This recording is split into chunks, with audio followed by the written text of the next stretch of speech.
Federal law allows citizens to reproduce, distribute, or exhibit portions of copyrighted motion pictures, videotapes, or video discs under certain circumstances without authorization of the copyright holder. This is called fair use and is allowed for purposes of criticism, news reporting, teaching, and parody, which doesn't infringe of copyright under 17 U.S.C. 107. Okay, you guys, before this video gets started, I just want to lay out a blueprint of exactly what you will hear here. I am making the argument that there is a direct correlation between homosexuality and child molestation, that the studies that show that there is not a direct correlation are able to do so because when a homosexual individual or an adult attacks and rapes or molests a child of the same sex, they are not considered homosexual, they are considered pedophiles. And so because they make this distinction, you will have homosexual people that are molesting same-sex children, but they are not being counted as homosexual pedophiles. They are being counted as pedophiles, period. Now, sometimes they're categorized as pedophiles with who have homosexual tendencies in their orientation towards children, but they still do not get considered to be strictly homosexual, and that way they are able to skew the numbers deceptively. Why do I think this is important? Not to attack anybody in the LGBTQI community. I think this is important because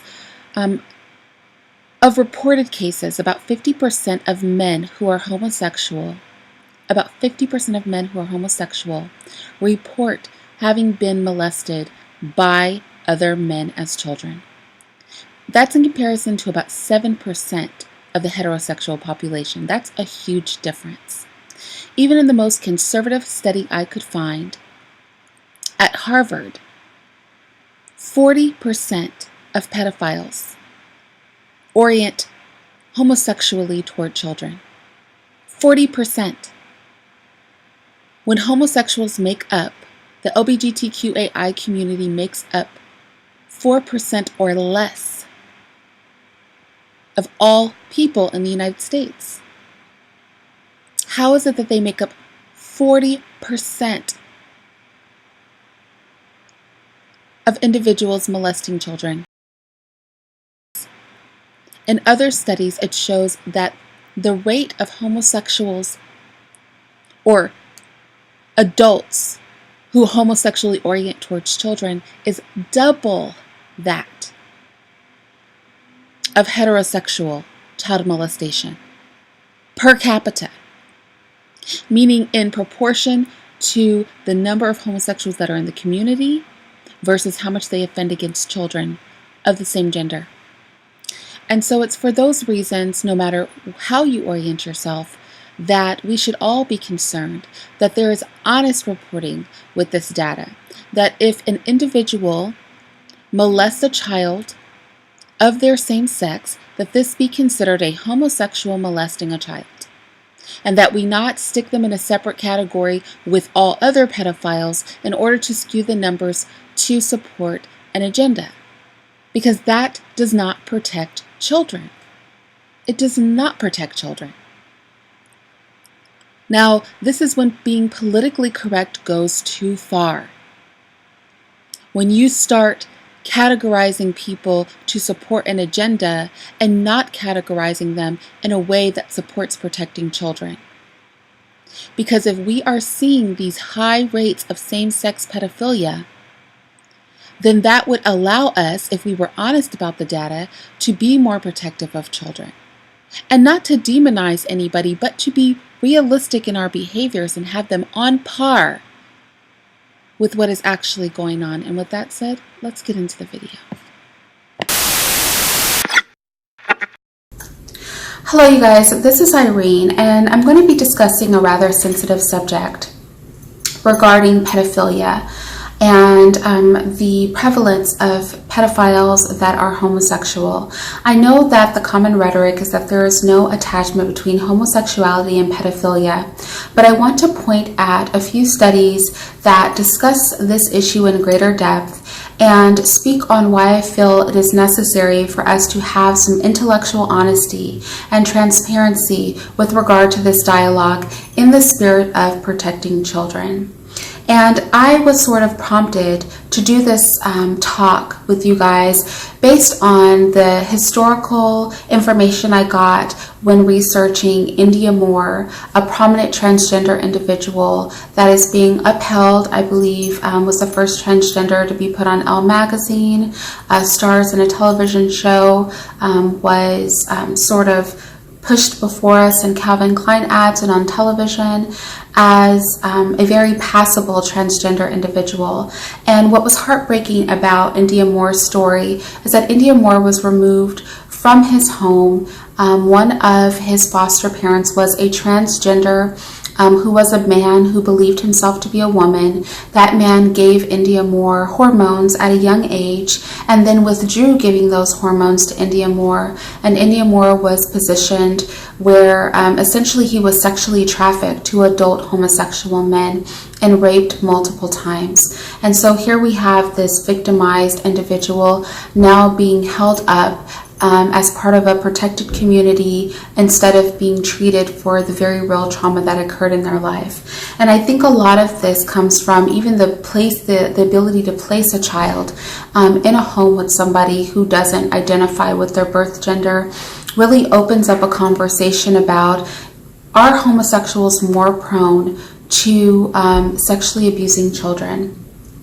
So again, I'm going to be citing some research studies here. I'm sure that these studies will come up for debate amongst different people. This is not to attack any particular community, but this is to engage in an honest dialogue. And I think regardless of how you identify yourself, be it male or female, regardless of whether you identify yourself as straight or homosexual, if you are a person with a heart and who has a heart for children, then the goal should be to have honest conversations about these issues in protection of children and not to take anything that's discussed here as a personal attack. So with that said, let's get into the research. So Freund and Watson did a paper that is unlike anything that we see today. And that was a paper that specifically looked at the proportions of heterosexual and homosexual pedophiles amongst sex offenders against children. And it was an exploratory study that looked at homosexuality and predatory behavior toward children versus heterosexuality and predatory behavior toward children. And it's important to note that the study did this using the idea of per capita. So when we think about the homosexual community, we have to recognize that we're speaking about 4% of the population, a very small percentage of the population. And that it's very hard to have honest studies regarding homosexuality because the studies are often squashed. So I'll use a very vulnerable study, the Brown study that came out within the past year, where they said that exposure to homosexual rhetoric, homosexual promotion, and things like that influenced children's identifying as homosexual or not, and that often those identifications were not long held in children. Now, Brown was obviously attacked for this study. People tried to poke a million holes of it, and they were basically bullied into pulling the study, because obviously what we don't want to have in a society that is promoting homosexuality as an ideology that is normal, what we don't want to have happen is for it to be said that if you expose children and teach them that this is okay, that they are more likely to want to experiment in something that they would not have been inclined to experiment with if they had not been exposed to it as children. So with that said, this study, and I'm just going to go over the abstract of this study, and I'm going to go ahead and link where you can read the full study, goes a little something like this, and I'm going to be referencing my notes. Previous investigations have indicated that the ratio of sex offenders against female children versus offenders against male children is approximately 2-1, while the ratio of genophiles to androphiles among the general population is approximately 20 to 1. The present study investigated whether the etiology of preferred partner sex among pedophiles is related to the etiology of preferred partner sex amongst males preferring adult partners.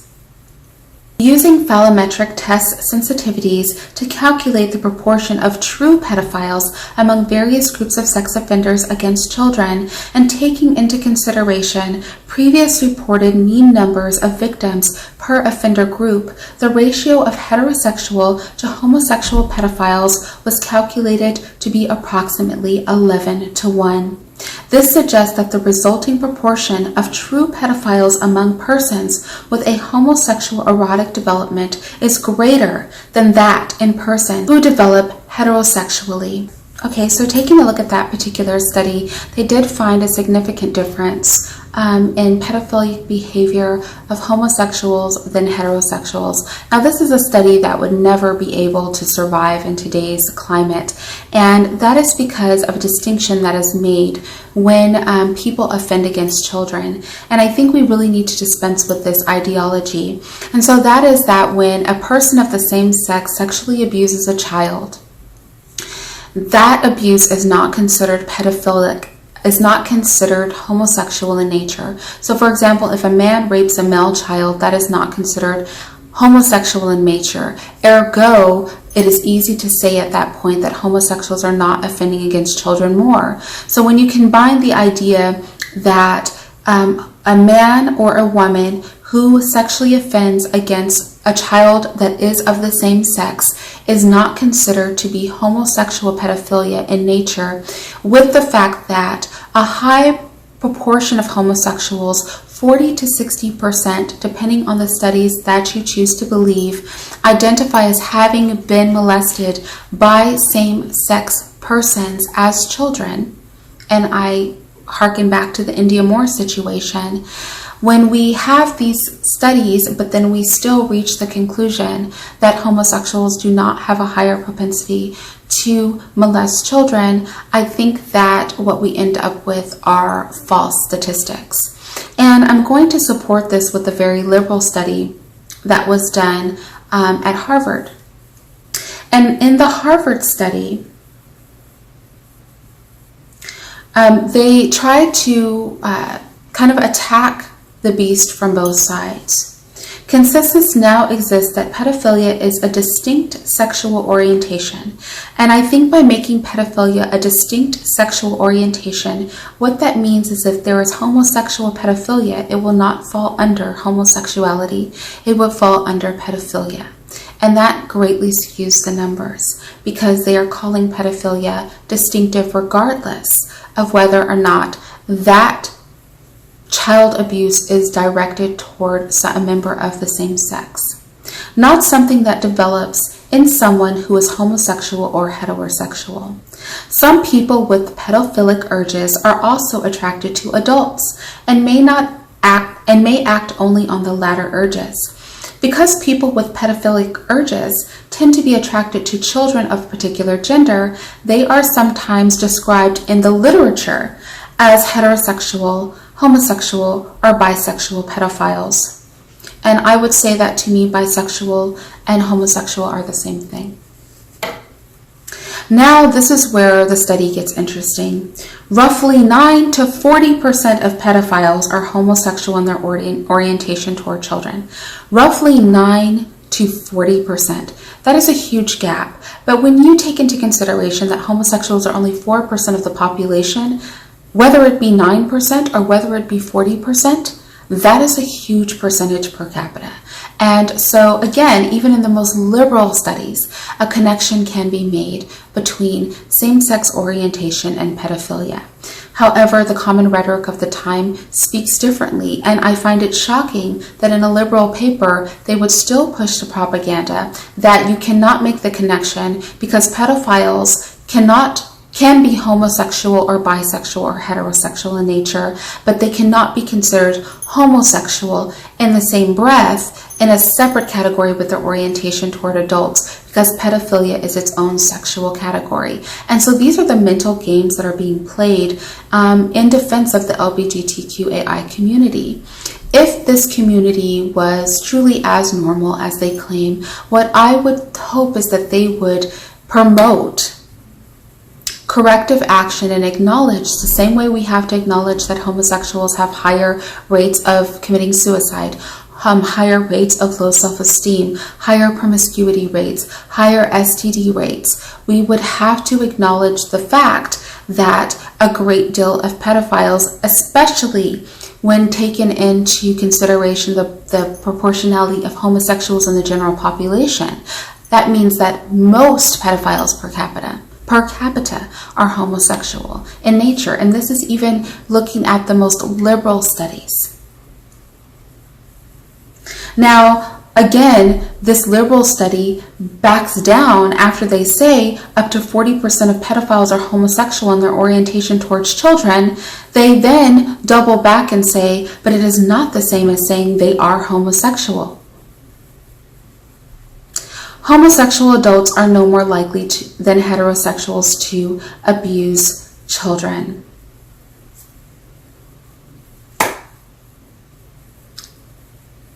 This is the world we live in. You know, I took a very conservative study that most people would bash that said there was a direct correlation to the tune of almost double of homosexuals being likely to molest children. And that stat is near matched in a liberal study, with 40% of people having directionality toward children when they are molesting them that is homosexual in nature. That's pretty on par with the conservative study. But in the liberal study, since they don't consider those people to be homosexual, they are able to then put forth other studies that say that homosexuals are no more likely to molest children than heterosexuals. And we have to question an agenda that is dishonest to that degree.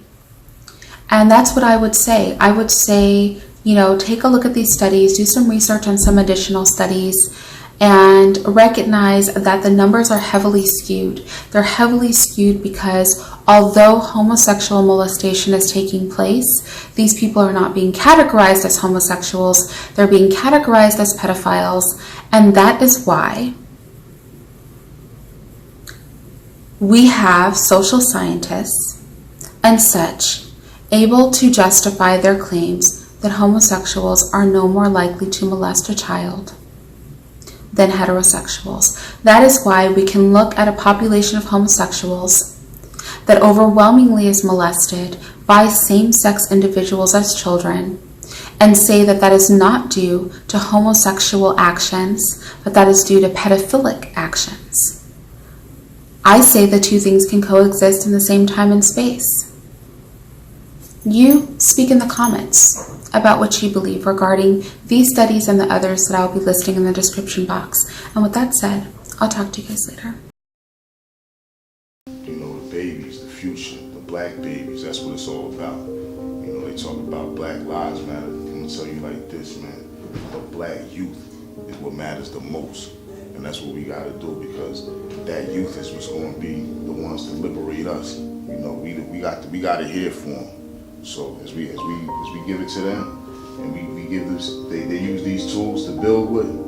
This is our future right here. I mean, it's the biggest investment you can make. Science Institute, you gotta invest, and there's African Senate institutes all over the country. You gotta find where they at. And you gotta support those people, because there's people out here that actually have institutions and that are actually in the community doing things.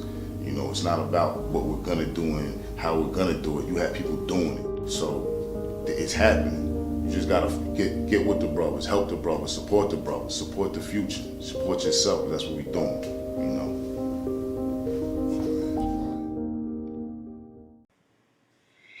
If you'd like to see more, be sure to subscribe to my channel and click the notification bell. And if you want to support my content, feel free to join my Patreon.